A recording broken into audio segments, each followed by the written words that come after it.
J'avais à cœur avant de prier, d'aborder un peu, de revenir sur un certain nombre de choses en fait qui peut faire obstacle à nos prières, à nos jeûnes, parce que c'est toujours important de rappeler cela pour que qu'on ne fasse pas ces choses-là en vain, qu'on ne jeûne pas en vain, qu'on ne prie pas en vain, qu'on ne passe pas tout ce temps-là en vain. Donc c'est pour ça que je pense que c'est important de rappeler de temps en temps, voilà, de bien rappeler les dispositions dans lesquelles nous avons à être pour prier. Et, euh, et du coup, c'est m'a mené sur un passage de Josué, ben, je me suis rendu compte que, ben, ça serait intéressant d'ailleurs que, en fait, qu'on, qu'on utilise, ou en tout cas qu'on s'instruise, qu'on s'exhorte et qu'on étudie le livre de Josué pendant les mercredis, pendant nos jours de jeûne, les mercredis, qu'on puisse, voilà, chapitre par chapitre, tirer des leçons de ce livre-là. Parce que pourquoi? Pourquoi? Parce que ce livre c'est quand même un livre particulier. C'est un livre qui nous montre comment entrer dans la conquête pour s'établir dans les promesses de Dieu. Lorsque nous jeûnons, nous prions parce que nous poursuivons, nous cherchons, nous poursuivons des promesses de Dieu, nous voulons voir des promesses de Dieu s'accomplir. Et donc nous sommes du coup en fait dans une conquête, nous sommes dans la conquête des promesses de Dieu. Et le livre de Josué, c'est le livre de la conquête.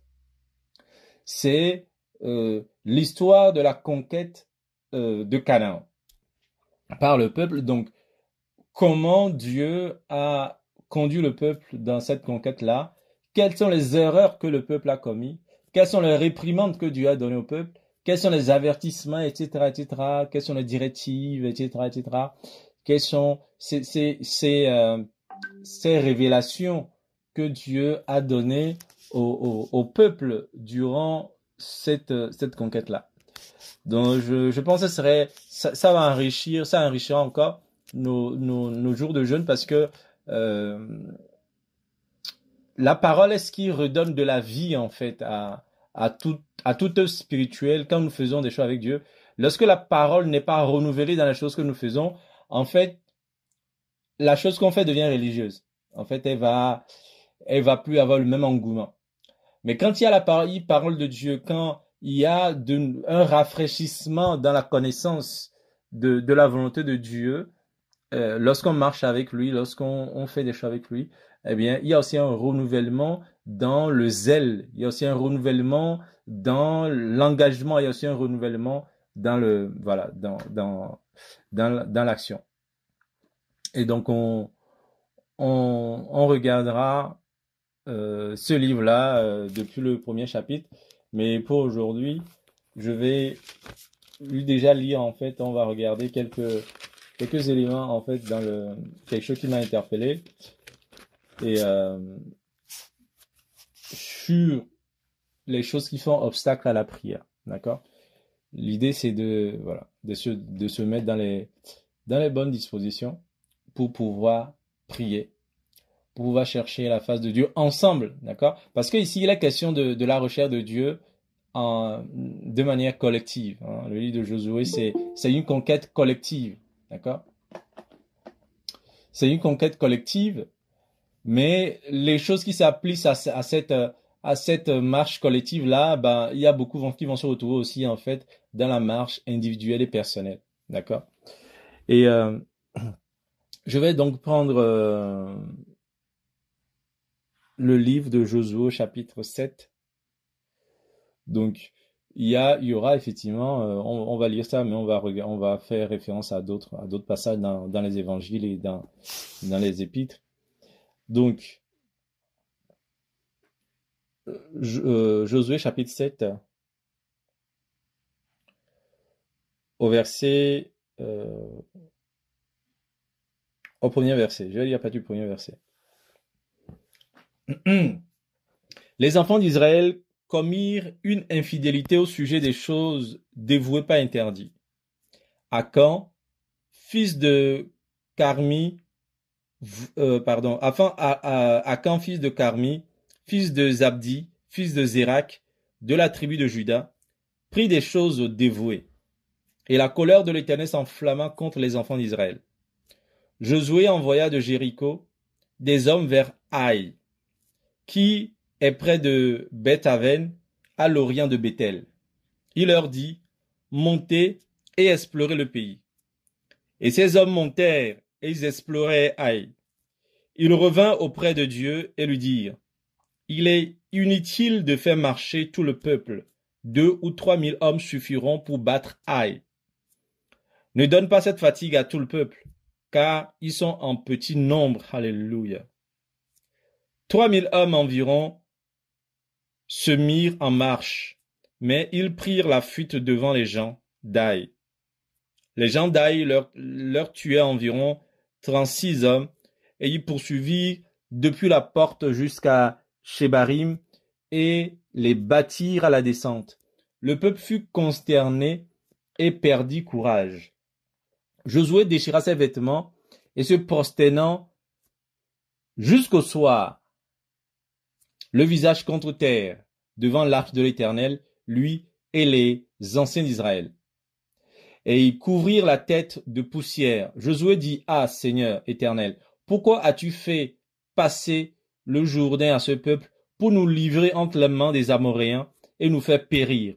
Oh, si nous eussions su rester de l'autre côté du Jourdain. De grâce, Seigneur, que dirais-je après qu'Israël a tourné le dos devant ses ennemis? Les Cananéens et tous les habitants du pays la prendront et nous envelopperont et ils feront disparaître notre nom de la terre. Que feras-tu pour ton grand nom? Verset 10, l'Éternel dit à Josué, lève-toi. Pourquoi restes-tu ainsi couché sur ton visage? Israël a péché. Ils ont transgressé mon alliance que je leur ai prescrite. Ils ont pris les choses dévouées pas interdites. Ils ont dérobé et ont dissimulé et ils les ont cachées parmi leurs bagages. Aussi les enfants d'Israël ne peuvent-ils résister à leurs ennemis? Ils tourneront le dos devant leurs ennemis, car ils sont sous l'interdit. Je ne serai plus avec vous si vous ne détruisez pas l'interdit du milieu de vous. Lève-toi, sanctifie le peuple. Tu diras, sanctifiez-vous pour demain, car ainsi parle l'Éternel, le Dieu d'Israël. Il y a de l'interdit au milieu de vous, au milieu de toi, Israël. Tu ne pourras résister à tes ennemis jusqu'à ce que vous ayez ôté l'interdit du milieu de vous. Voilà. Je vais être là pour la lecture. Je vais être là. On se retrouve sur... là, on veut apprendre d'une défaite d'Israël. On se retrouve devant un récit d'une des défaites d'Israël pendant cette conquête-là.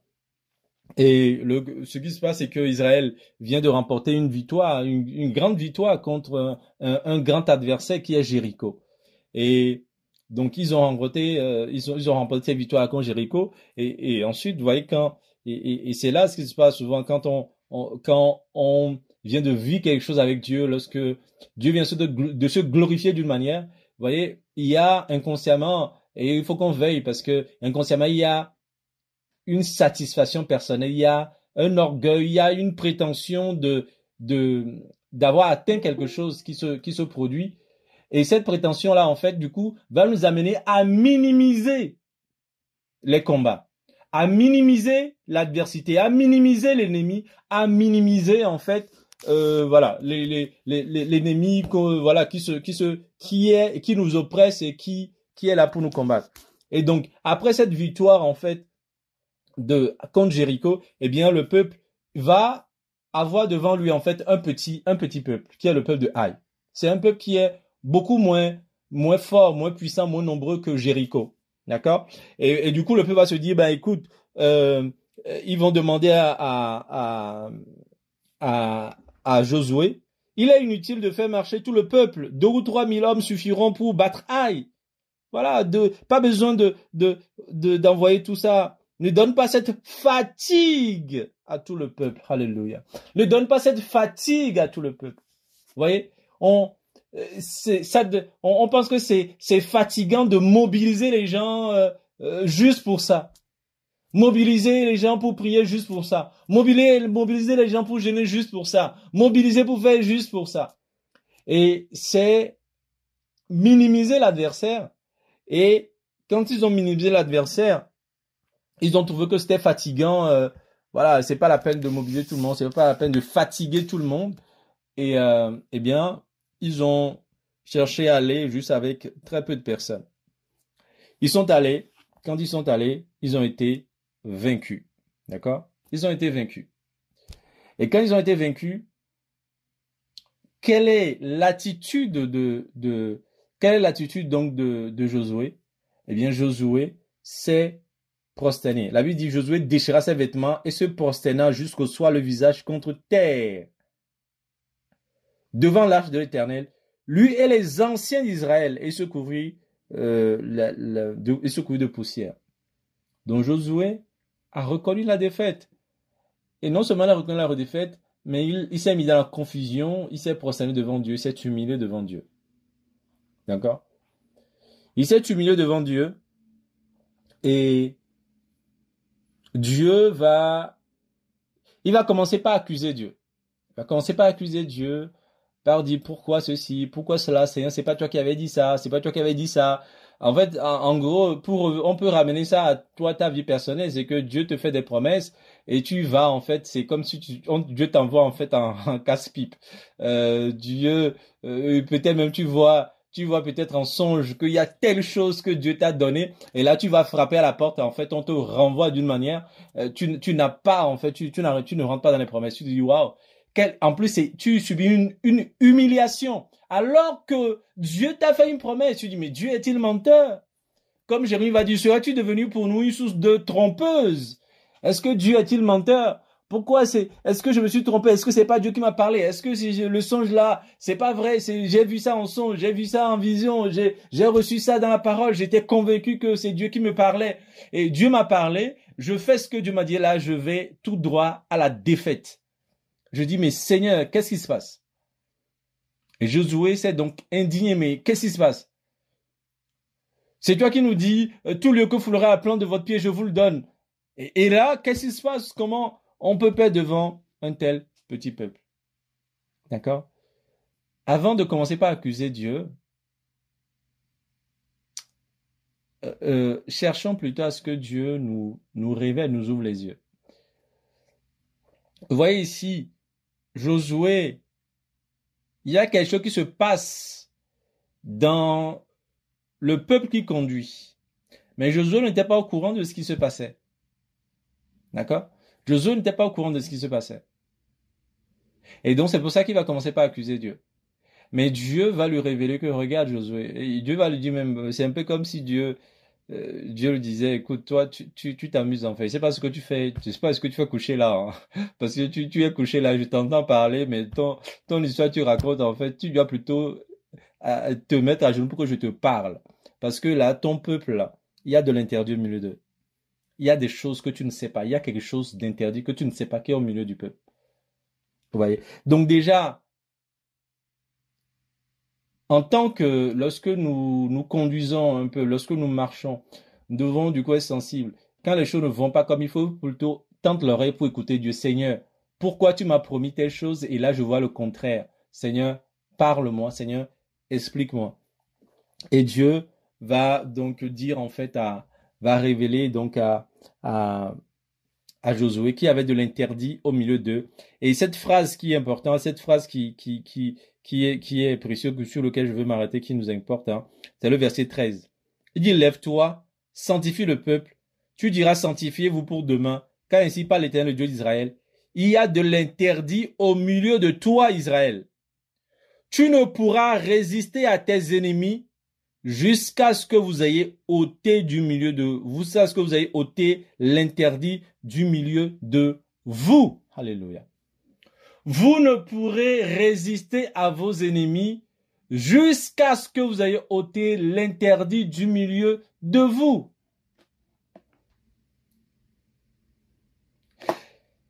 Ça veut dire que quand Dieu promet à Israël de lui donner la victoire, c'est sous condition que le peuple reste dans les voies de Dieu. C'est quand Dieu te fait une promesse, tu rentreras dans ces promesses parce que tu resteras dans les voies de Dieu.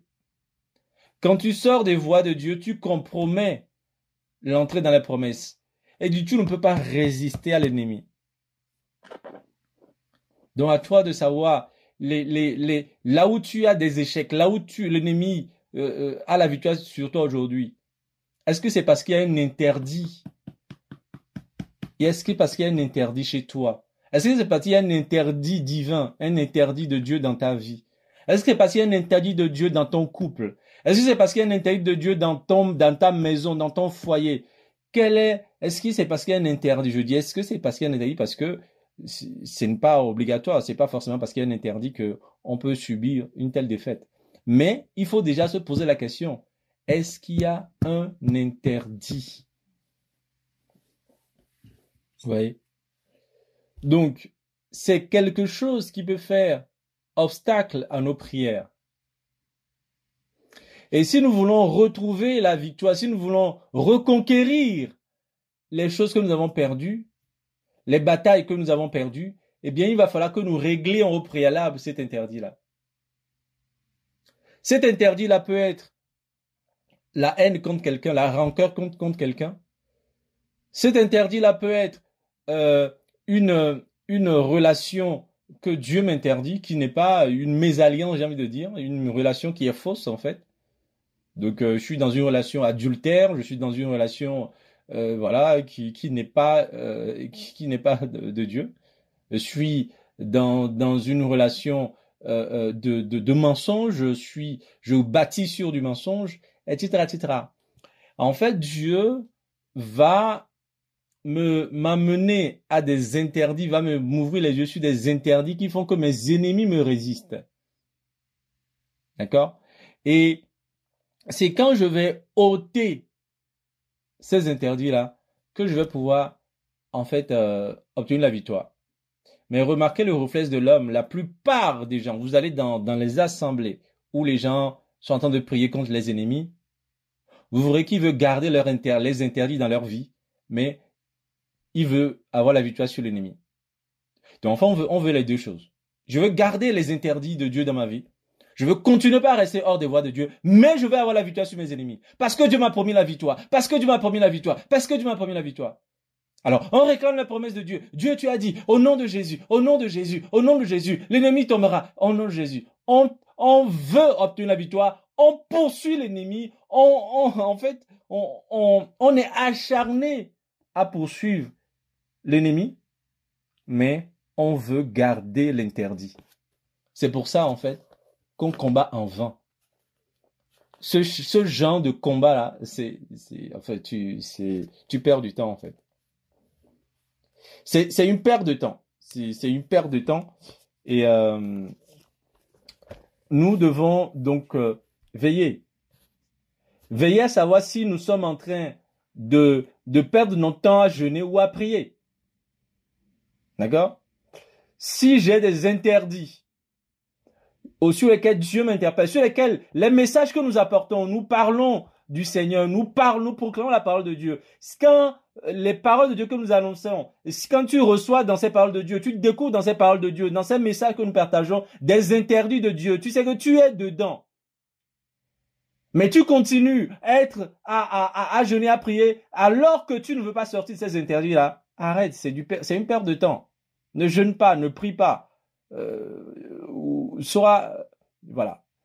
Ou même, va dans le monde le jour où tu seras prêt à obéir à Dieu, tu viendras. Si Jésus ne revient pas avant et que tu n'ailles droit, en fait, voilà, au lieu que tu auras choisi toi-même. Mais, si nous ne voulons pas travailler en vain, veillons à sortir les interdits de nos vies. Alors, ça ne veut pas dire que tu ne peux pas être en train de combattre contre un péché. Oui, c'est normal. Justement, le fait que tu combattes contre un péché, ça dit que tu es en train de lutter contre cet interdit-là. Ces interdits, c'est des choses que tu gardes précieusement. C'est pas des choses contre lesquelles tu luttes, mais c'est des choses que tu gardes, que toi-même tu veux protéger d'ailleurs. Parce que vous voyez, Achan, qu'est-ce qu'il a fait en fait? Il a volé. Il a volé et il ne veut pas s'exposer, il ne veut pas redonner ce qu'il a volé en fait. Donc, quelqu'un qui vole quelque chose, c'est cette personne veut garder la chose, tu veux garder cet interdit-là de Dieu. Tu veux garder ce truc que tu as volé. Tu veux garder, tu veux te protéger. Tu veux protéger ces choses, ces trésors uniques. Voyez? Il y a ce passage de Michée qui me vient en tête, c'est Michée, chapitre 6 au verset 10. Il dit, y a-t-il encore dans la maison du méchant des trésors iniques, alléluia, et un épha trop petit, objet de malédiction? Y a-t-il encore dans la maison du méchant des trésors iniques? C'est ça le cas d'Akan. Akan avait gardé, avait caché des trésors iniques. Les trésors iniques, un trésor inique, c'était pour Akan, c'était quelque chose qui ne lui appartenait pas, qui était interdit, que Dieu a interdit, mais qu'il a volé.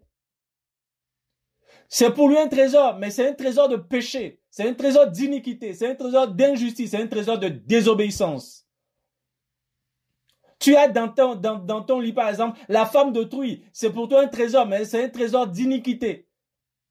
Tu as dans tes pensées, voilà, des choses mauvaises contre ton frère. C'est peut-être pour toi un trésor, mais c'est un trésor inique. Tu as dans ton cœur la haine contre quelqu'un. C'est pour toi une gloire, mais c'est un trésor inique. Y a-t-il dans la maison du méchant des trésors uniques? Est-ce qu'il y a dans ton cœur encore un trésor unique? Est-ce qu'il y a dans ton cœur un trésor qui est opposé à la parole de Dieu? Est-ce qu'il y a dans ton cœur ou dans ta maison, dans ta vie, une richesse qui a une source contraire au don de Dieu, à la grâce de Dieu? Y a-t-il dans la maison du méchant des trésors uniques? Et dit, et un épha trop petit. L'épha, c'est l'image du péché. Et dit un épha trop petit, objet de malédiction. Il n'y a pas besoin que l'épha soit trop grand. Il n'y a pas besoin que ce soit un grand péché. Il dit, un épha trop petit, objet de malédiction. Donc, vous voyez, nous ne pouvons pas se dire qu'on va résister à l'ennemi si nous cachons l'épha dans notre vie. Si nous ne faisons pas la guerre à l'épha trop petit, au tout petit épha qui peut être dans nos vies, nous devons déclarer la guerre au tout petit épha qui doit être dans nos vies. Et c'est comme ça que nos prières, c'est comme ça que nous pourrons effectivement progresser, nos jeûnes, nos prières pourront avoir un rôle, pourront avoir de l'effet. Pourquoi? Parce que nous faisons la guerre à l'épha et au trésor unique que nous pouvons avoir dans nos vies. Vous voyez?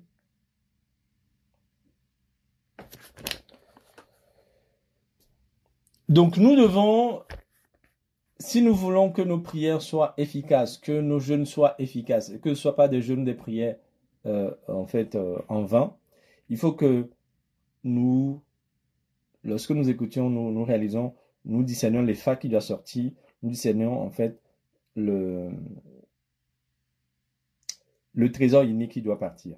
D'accord? Et je donnais tout à l'heure un exemple, l'exemple de personnes qui, malgré ils sont dans leur, ils gardent leur trésor unique, mais en fait ils veulent avoir la victoire.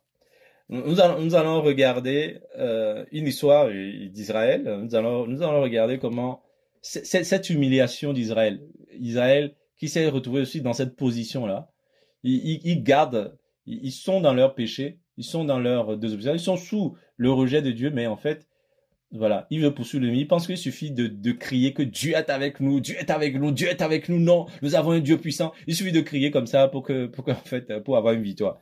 Et 1 Samuel chapitre 4.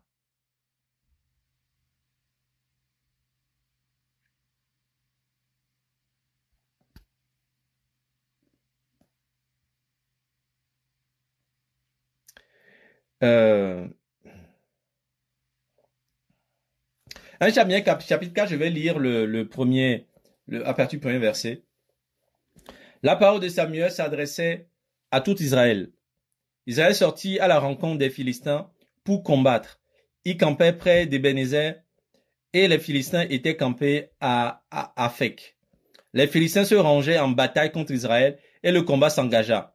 Israël fut battu par les Philistins qui tuèrent sur le champ de bataille environ 4000 hommes. Et donc Israël fut battu par les Philistins qui tuèrent sur le champ de bataille environ 4000 hommes. Et puis regardez la suite. Verset 3. Le peuple rentra au camp et les anciens d'Israël dirent: pourquoi l'Éternel nous a-t-il laissé battre aujourd'hui par les Philistins? Allons chercher à Silo l'arche de l'alliance de l'Éternel, qu'elle vienne au milieu de nous et qu'elle nous délivre de la main de nos ennemis. Le peuple envoya à Silo, d'où l'on apporta l'arche de l'alliance de l'Éternel des armées qui siègent entre les chérubins. Les deux fils d'Élie, Ophni et Phiné, étaient là avec l'arche de l'alliance. Alléluia. Les deux fils d'Élie, Ophni et Phiné. Donc pour ceux qui ne connaissent pas cette histoire-là, Ophni et Phiné, ces deux fils d'Élie-là, c'est des gens qui étaient adultères sur lesquels le jugement de Dieu reposait. Ces gens-là, vous lisez Samuel, les 3 premiers chapitres d'Israël, c'était des jeunes qui étaient sous le jugement de Dieu. Et regardez, c'est eux qui devaient qui étaient là à côté de l'arche de l'alliance. Et donc, verset 5. Lorsque l'arche de l'alliance de l'Éternel entra dans le camp, tout Israël poussa des cris de joie. Et la terre en fut ébranlée. Alléluia. Le retentissement de ces cris fut entendu des Philistins, et il dit: que signifient ces grands cris qui retentissent dans le camp des Hébreux? Alléluia. Ils apprirent que l'arche de l'Éternel était arrivée au camp. Les Philistins eurent peur parce qu'ils crurent que Dieu était venu dans le camp. Malheur à nous, dirent-ils, car il n'en a pas été ainsi jusqu'à présent. Malheur à nous, qui nous délivrera de la main de ces dieux puissants? Alléluia. Ce sont ces dieux qui ont frappé les Égyptiens de toutes sortes de plaies dans le désert. Fortifiez-vous et soyez des hommes Philistins, de peur que vous ne soyez asservis aux Hébreux comme ils vous ont été asservis. Soyez des hommes et combattez. Waouh! Les Philistins livraient bataille à Israël et Israël fut battu. Waouh! Regardez un peu ce qui se passe. Ces gens, ils ont été battus la première fois. Et donc ils ont dit, bon, non mais on a un Dieu, on a été battus parce que Dieu n'est pas au milieu de nous. Donc ils ont été prendre l'arche de l'alliance à Siloé, donc au temple, et ils ont ramené l'arche de l'alliance dans le camp. Et quand ils ont ramené l'arche de l'alliance dans le camp, ils ont commencé par pousser des cris de joie et la Bible dit en fait que tout Israël poussait des grands cris de joie et la terre en fut ébranlée. Waouh! Je ne sais pas si vous êtes déjà entré dans une assemblée comme ça, évangélique ou pentecôtiste, où on crie tellement et tu as vraiment l'impression que la salle va exploser. Et on prend des baffles, on crie, on monte le volume du son là. On peut être dans une petite pièce où il y a 50 personnes, mais on met 4 baffles et on met le son à fond.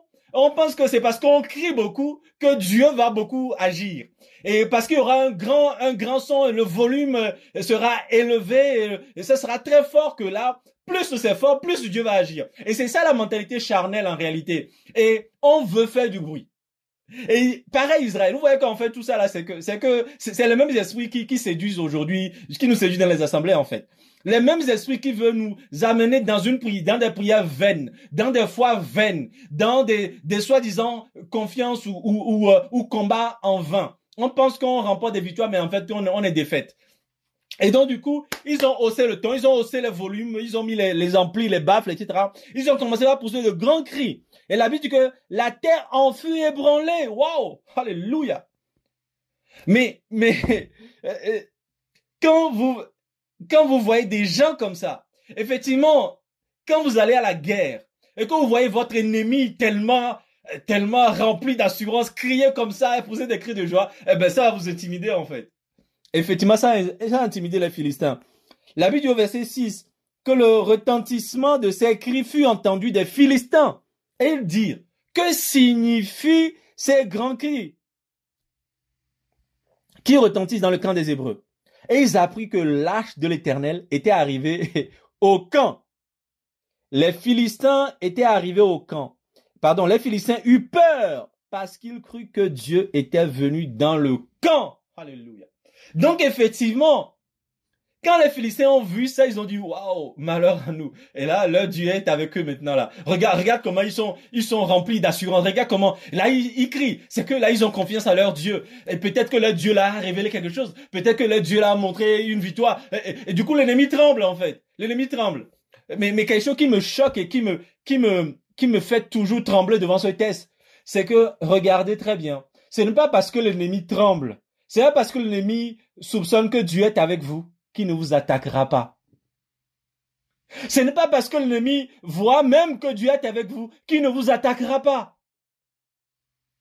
Et donc vous pouvez faire semblant que Dieu est avec vous. Vous pouvez faire semblant, pousser des cris de joie. Vous pouvez monter ce que vous voulez, vous pouvez mettre déchirer vos vêtements. Vous pouvez dire toutes les paroles de foi que vous voulez en fait. C'est pas votre échauffement qui empêchera l'ennemi de vous attaquer. Et malgré, regardez ici, la Bible nous dit très bien que les Philistins ont eu peur. Ils ont dit malheur à nous. Malheur à nous parce que là, Dieu est avec eux. Malheur à nous parce que waouh. Et là, Dieu est entré dans leur camp. Nous sommes foutus. Et regarde, même les Philistins ont rappelé l'histoire. Ils ont dit, mais c'est ce Dieu-là les a amenés à battre beaucoup de nations. Ce Dieu-là, malheur à nous, qui nous délivrera de la main de ces dieux puissants. Il dit, mais qui nous délivrera? Alléluia. Qui pourra nous sauver de la main de ces dieux puissants? Ce sont ces dieux qui ont frappé les Égyptiens de toutes sortes de plaies dans le désert. Ils ont rappelé l'histoire d'Israël. Ils ont rappelé les victoires d'Israël. Donc, l'ennemi connaît la puissance de ton Dieu. L'ennemi connaît la puissance de mon Dieu. L'ennemi connaît la puissance de notre Dieu. Mais réalisez, mes amis, ce n'est pas cette connaissance de la puissance de l'ennemi qui va l'empêcher de t'attaquer. Parce que malgré la connaissance de cette puissance-là, regardez ce qu'il fait. Les Philistins qui eut peur parce qu'il crut que Dieu était venu dans le camp. Malheur à nous, dirent-ils, car il n'y en a pas été ainsi jusqu'à présent. Vous voyez, il dit, avant, Dieu n'était pas dans le camp. Avant, il n'avait pas autant d'assurance. Mais maintenant, il y a quelque chose qui a changé. Mais regardez, les Philistins livraient bataille et Israël fut battu. Les Philistins livrèrent bataille. Mes amis, le diable là, c'est pas quelqu'un qui fuit. Le diable n'est pas un peureux. Même s'il sait qu'en fait il va à la mort, il va t'attaquer. Même s'il sait que Dieu est avec toi, il va t'attaquer. Mais qui es-tu? S'il a attaqué le Fils de Dieu, toi tu es qui pour qu'il ne t'attaque pas? En plus tu fais un faux bruit. Tu cherches à intimider les ténèbres par tes bruits, par le volume de ta louange, le volume de ton adoration, le volume de tes prières. Tu cries, tu dessèches ta voix. Mais sachons-le très bien. C'est pour ça que, parfois, mes amis, nous devons le réaliser. C'est pas l'élévation de ma voix qui fait trembler le diable, en fait. À la limite même, j'ai envie de dire, c'est pas l'élévation de ma voix qui empêche le diable, en fait, de m'attaquer. Ça pourrait lui faire trembler. Mais regardez, le diable, il va t'attaquer tout en tremblant. L'ennemi, les Philistins ont aussi attaqué le peuple de Dieu dans la crainte et le tremblement. Mais ils ont quand même attaqué. Ils ont livré bataille. Mais regardez, ils ont battu Israël. Quelle honte! Quelle humiliation! Après avoir monté tous ces bruits, après avoir fait tous ces bruits, après avoir crié toute la nuit, après avoir dansé toutes les danses charismatiques possibles, après avoir invoqué Dieu, après avoir rappelé la victoire d'Élie, la victoire d'Élisée, la victoire de Jésus à la croix, la victoire des apôtres, après avoir rappelé que Dieu est le Dieu des miracles, il est le Dieu qui ressuscite les morts, après avoir prié toutes les prières possibles, après avoir pris toutes les autorités possibles sur tout ça, tu as été vaincu. Quelle humiliation! Vous voyez comment parfois on est humilié quand même dans l'esprit? On est tellement humilié par certaines défaites que le diable doit rigoler. Waouh, waouh, il nous a fait peur, hein. Quand il a commencé comme ça, pas se dire non mais Seigneur, là Seigneur mon Dieu, tu es mon Dieu Seigneur, je n'abandonnerai pas tant que je n'aurai pas la victoire. Et en fait tout ça a fait trembler le diable en fait. Vous voyez, en fait le truc c'est que le diable, soyons spirituels avec lui parce que lui il est spirituel. Ne cherchons pas à intimider le diable par des choses charnelles. Ne cherchons pas à intimider le diable par des apparences. Parce que l'esprit, en fait, des ténèbres viendra toujours tester si ce que je vois là, est-ce que le contenu est vrai? Je vois des retentissements de bruit. Je vois des bruits de prière. Je vois des bruits de jeûne. Je vois des bruits de retraite. Mais je vais aller creuser. Est-ce que ces bruits-là sont vrais? Est-ce qu'il y a une consistance dans ces bruits-là? Est-ce que Dieu est vraiment dans ce bruit-là? Les amis, vous voyez comment on peut être humilié lorsqu'on traîne avec nous des interdits? On traîne avec nous des interdits. On peut beau monter le volume, on pourra beau crier toute la nuit, on pourra beau dessécher notre gorge à force de prier, on pourra beau perdre, c'est pas 1 kilo à force de jeûner. Mais quand si on garde l'interdit là, tout ça, c'est zéro. Israël, après tous ces cris là, zéro. Battu. Battu par quelqu'un qui avait peur de toi avant le combat. Hein. Battu par quelqu'un qui avait peur de toi. Battu par quelqu'un qui tremblait. Quelqu'un qui disait, oh, qui me délivrera de toi? Mais la personne t'a battu. À chaque fois, quand ce passage-là, je pense pas à chaque fois, quand je prie, à un moment donné, je me dis, Seigneur, est-ce que je suis en train de faire du bruit ou je suis en train de prier sérieusement? Parce que je ne veux pas faire du bruit, parce que je sais que le bruit là, ça n'empêche pas le diable de faire ce qui est de venir m'attaquer. Je veux que Dieu mette la crainte de mon nom dans le cœur de l'ennemi. C'est ça qui fera que l'ennemi va fuir. Quand Israël progressait, Dieu disait, je mettrai la crainte de ton nom dans le cœur de tes ennemis. De sorte que quand ils te verront venir, ils fuiront. Vous voyez, c'est ça. Ce n'est pas mes bruits qui feront fuir l'ennemi. Mais c'est parce que Dieu aura mis la crainte de mon nom dans le cœur de mes ennemis. Alléluia, alléluia. C'est ça qui fait que l'ennemi fuira. C'est pour ça qu'il faut que plutôt que je cherche à enlever les interdits pour que Dieu puisse effectivement mettre la crainte de mon nom dans le cœur de mes ennemis. Nous pensons que c'est au bruit que ça se fera. Vous voyez?